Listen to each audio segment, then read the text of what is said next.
नमस्कार सभी शिक्षार्थियों का एक बार फिर से स्वागत। आज के इस व्याख्यान का विषय है भारतीय दर्शन और भारतीय दर्शन का शब्दकोश।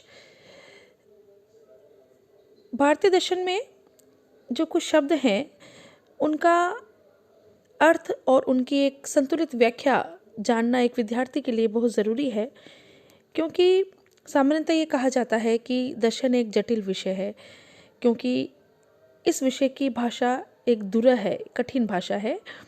इस कारण विद्यार्थी दर्शन की तरफ आकर्षित होने में एक तरह का भय का अनुभव करते हैं, और इस भय को समाप्त करने के उद्देश्य से ही कुछ शब्दों को संकलित करके यहाँ पर कोशिश की गई है कि हम उनका अर्थ और उनकी व्याख्या प्रस्तुत कर सकें, ताकि ये शब्दावली को सरल रूप में प्रस्तुत किया जा सके।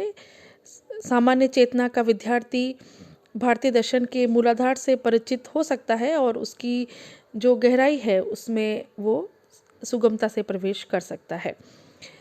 सबसे पहला जो यहाँ पर उल्लेखनीय शब्द है वो है अद्वैत। अद्वैत जिसका अर्थ है द्वैत, यानी कि जो द्वैत नहीं हो, अद्वैत।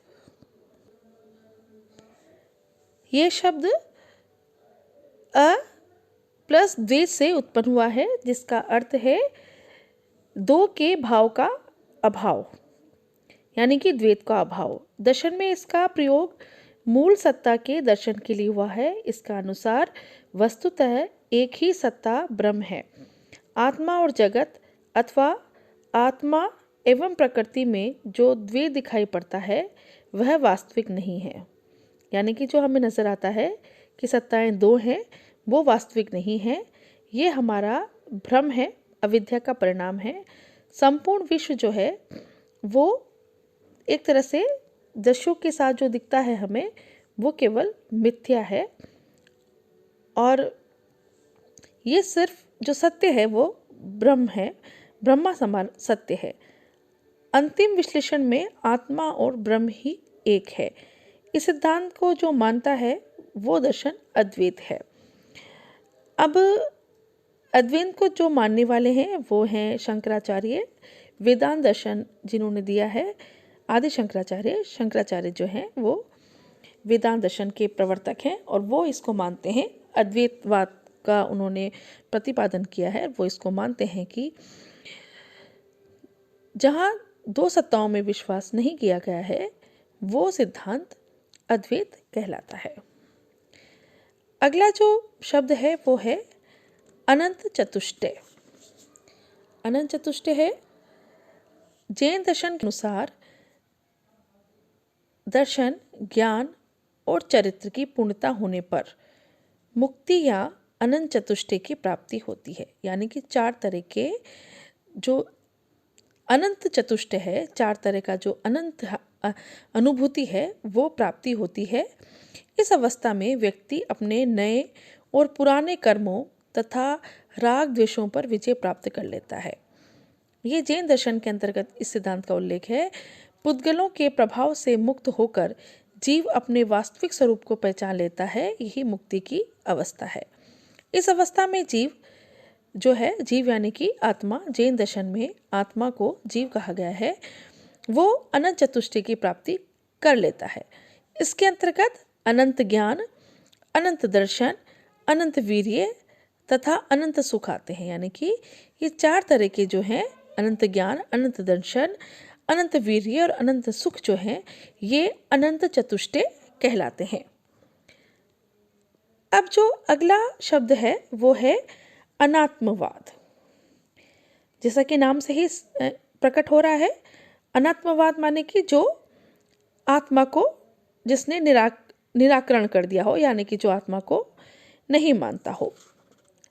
अब अनात्मवाद बहुत से दार्शनिक सिद्धांत में या दार्शनिक जो मत हैं उसमें अनात्मवाद का मान्यता है।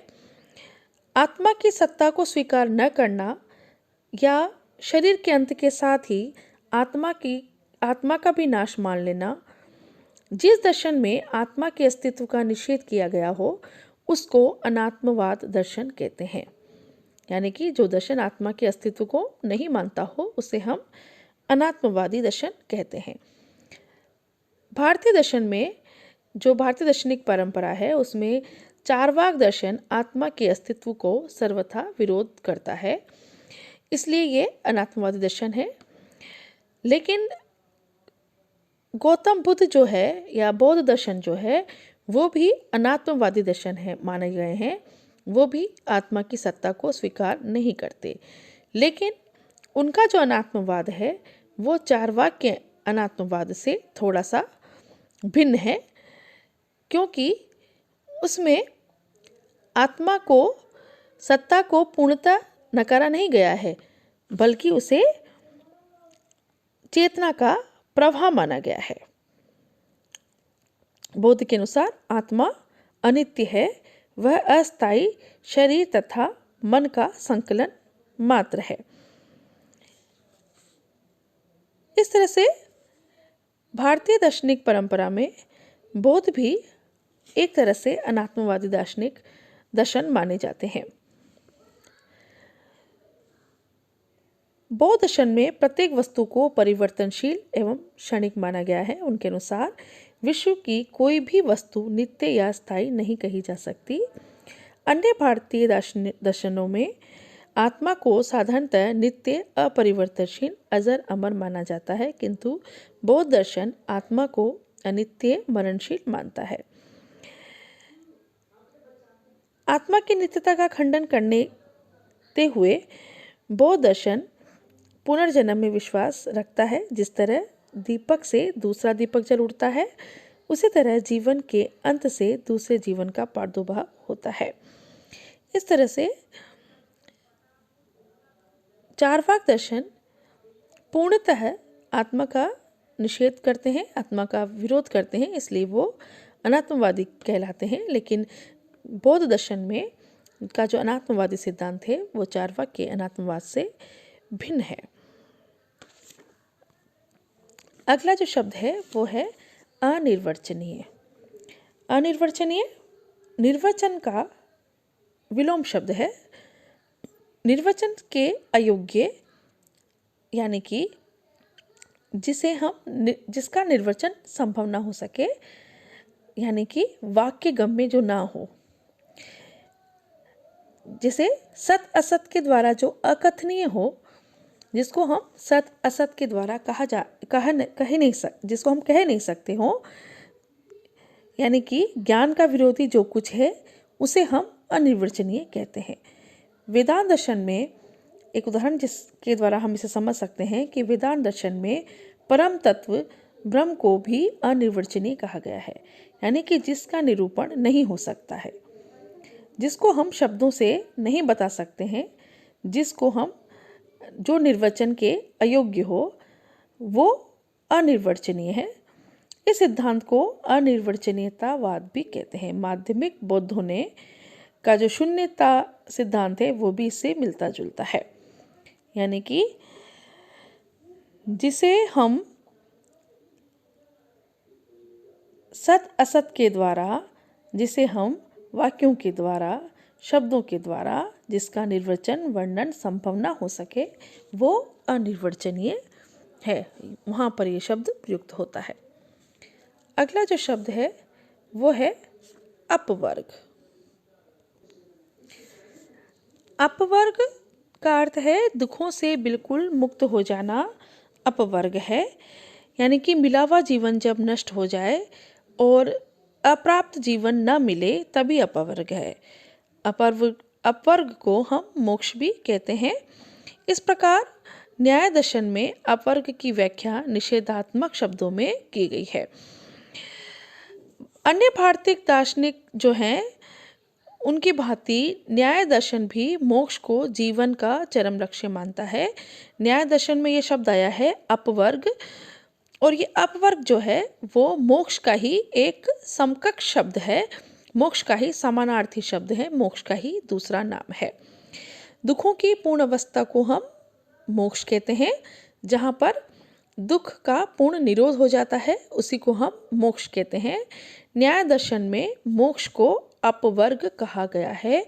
अपवर्ग का शाब्दिक अर्थ है शरीर एवं इंद्रियों के बंधन से आत्मा का मुक्त होना। दुखों से पूर्ण मुक्ति तभी संभव है जब आत्मा स्वयं को शरीर इंद्रिय मन से भिन्न समझने लगे। गौतम के अनुसार दुख के अत्यांतिक उच्छेद की अवस्था ही मोक्ष की अवस्था है। इस अवस्था में सदा सदा के लिए दुखों की पूर्ण मुक्ति हो जाती है। यानी कि जहाँ पर मोक्ष शब्द में दुखों के पूर्ण निरोध की अवस्था बताई गई है वो ही अपवर्ग माना गया है। क्षणिकवाद के अनुसार प्रत्येक वस्तु का अस्तित्व क्षण मात्र के लिए ही रहता है। विश्व की प्रत्येक वस्तु सिर्फ अनित्य ही नहीं बल्कि क्षणभंगुर है। ये मत बौद्ध दर्शन में प्रचलित है। बौद्ध दर्शन की दृष्टि में सभी वस्तुएं जो हैं वो अनित्य है। जो नित्य और स्थायी प्रतीत होती है वो भी वास्तव में विनाशील है। कोई भी वस्तु नित्य नहीं है, यानी कि हमेशा रहने वाली नहीं है। संसार में प्रत्येक पदार्थ क्षणिक है, क्षण क्षण में परिवर्तनशील होता ही रहता है। अब बौद्ध दर्शन में क्षणिकवाद जो है वो अनित्यवाद का ही विकसित रूप है। जिस प्रकार नदी की एक धारा एक क्षण के लिए सामने आती है और दूसरे क्षण में वो लुप्त हो जाती है, खत्म हो जाती है, उसी प्रकार जगत की समस्त वस्तुएं क्षण मात्र के लिए ही अपने अस्तित्व को कायम में रखती हैं। इस प्रकार जो ये क्षणिकवाद का सिद्धांत है उसका समर्थन जो है वो अर्थ क्रिया कारित्व नाम का जो तर्क है उसके आधार पर किया गया है। ये महत्वपूर्ण सिद्धांत है बौद्ध दर्शन का, जो ये मानता है कि किसी भी वस्तु का अस्तित्व सिर्फ क्षण भर के लिए ही होता है और कोई भी वस्तु जो है वो नित्य नहीं है, शाश्वत नहीं है। अब अगला जो हमारे सामने शब्द आ रहा है वो है चित्त। पतंजलि ने चित्त पर जो योग का पूरा जो मनोविज्ञान है वो चित्त पर ही आधारित है। पतंजलि के अनुसार मन, बुद्धि और अहंकार तीनों से मिलकर चित्त बनता है। कहा भी गया है चित्त का निरोध ही योग है। चित्त की 5 वृत्तियां होती हैं: प्रमाण, विपर्य, विकल्प, निद्रा और स्मृति। चित्त का जब निरोध हो जाता है तब ही हम योग के लिए सुलभ हो सकते हैं, योग को हम कर सकते हैं। पतंजलि ने अष्टांग योग का वर्णन किया गया है: यम, नियम, आसन, प्राणायाम, प्रत्याहार, धारणा, ध्यान और समाधि। और इसका उद्देश्य है चित्त के निरोध से आत्मा का अपने स्वरूप में लय हो जाना।